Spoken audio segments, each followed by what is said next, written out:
I gave my sister one clear boundary, and she ignored it twice. The first time happened almost a year ago.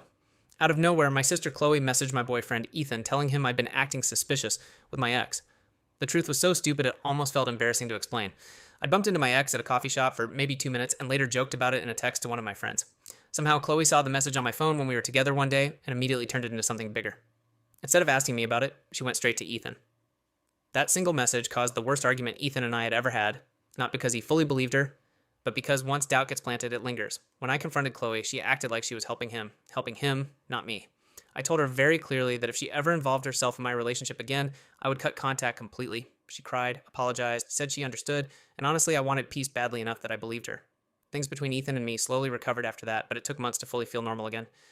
Then 3 weeks ago, I noticed him becoming distant, not angry, just quieter, distracted, like something was sitting in the back of his mind. At first, he insisted everything was fine, but eventually, after I pushed him enough, he finally showed me his phone, another message from Chloe. This time, she told him she'd seen me leaving work with another man and thought he deserved to know.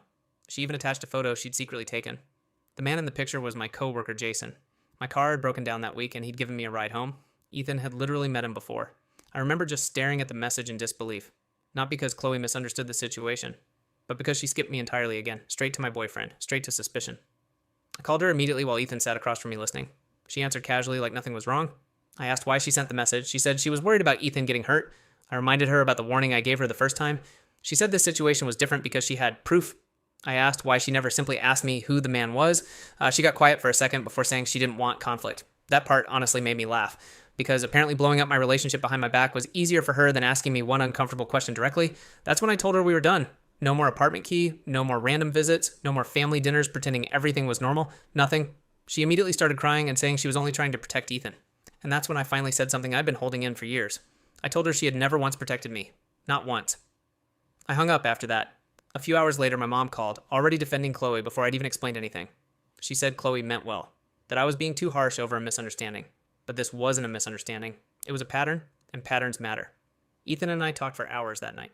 He admitted he didn't truly believe Chloe, but hearing those things twice had still affected him more than he wanted to admit. And honestly, that hurt the most, because Chloe knew exactly what she was doing. She didn't need to prove anything. She just needed to create doubt. 4 days later, she texted me saying she loved me and was sorry. I read the message, then locked my phone and put it face down on the table. I still haven't answered,